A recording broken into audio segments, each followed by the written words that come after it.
Good afternoon, student. My name is Miss Manisha Borkar, Department of Fishery Science, NES Science College, Nanded.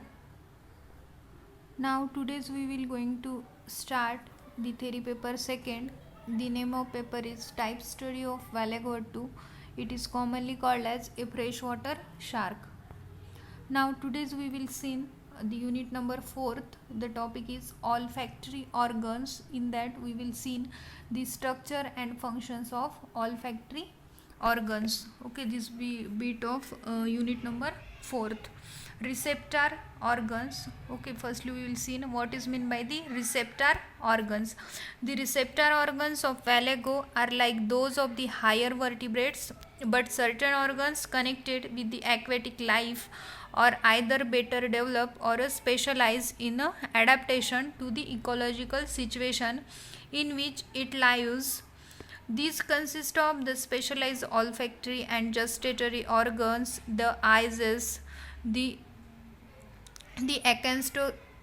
acantholateralis system, including the lateral line organs, the labyrinth, the swim bladder, along with the Webrian ossicles. The Webrian ossicles and a swim bladder have been detailed within separate chapter. Okay, these are Webrian ossicles and the air bladders we will see in the separate chapters. Okay, these receptor organs, they perform, or these organs, they are a very specialized organ. They use for the special functions in the fishes. The olfactory and gustatory organs.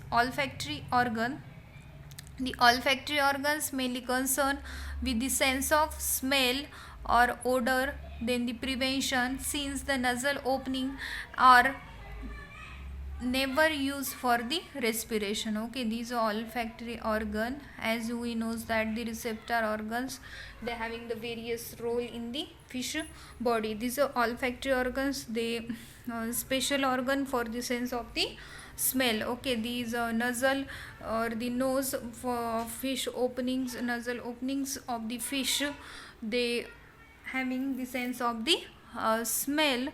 They not used for the respiration, as we know that the in fishes the respiration takes place by the gills. Gustatory organs. The gustatory organs of Valago are in the form of taste buds, which are distributed in a skin, barbels, mouth and pharynx, etc.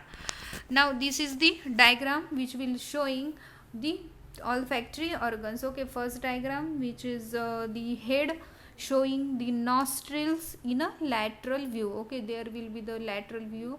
They seen the in that the barbell side there will be the presence of the anterior nostril. Okay, there is a posterior nostril.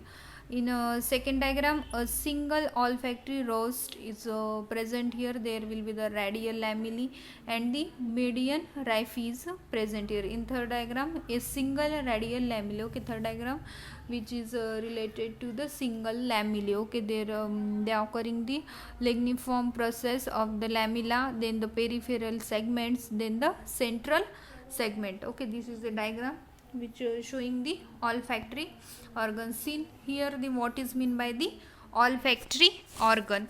The olfactory organs are well developed pair structures which lie laterally on the dorsal side of the head in the form of pits containing the olfactory rosette or the sacs. The olfactory pit of each side open to the outside, as in other shallow water teleost, by the two separate narial opening, as an anterior is inlet and a posterior is a outlet. The anterior inlet opening is in the form of a incomplete open membranous olfactory rosette through which the water current enters the pit. The posterior outlet opening is in the form of a split border by a thin and membranous edge of a skin through which water leaves the pit. The olfactory organ of each side is placed in a depression of the lateral ethmoid bone. It is surrounded dorsally by the nasal posterior dorsally by the frontal and ventrolaterally by a lacrimal bones. Then the anterior horn of the ethmoid bone which surrounds the anterior edge of the pit. The olfactory chambers of the two sides are separated from each other by the median mesenthymide bone. Each olfactory organ consists of an elongated laterally compressed roast-like structure. It has a long median axis or a raphe bearing 30 to 120 radial lamellae arranged transversely on the sides of the raphe. The lamellae are extension of the raphe and are attached along its ventral edge with the floor of the olfactory cup. Each lamellae is more or less claw shaped with a true prominent processes. The olfactory rost is connected with the forebrain by the olfactory bulb and peduncle which is quite long in this fish. Okay, see here the functions of olfactory organs.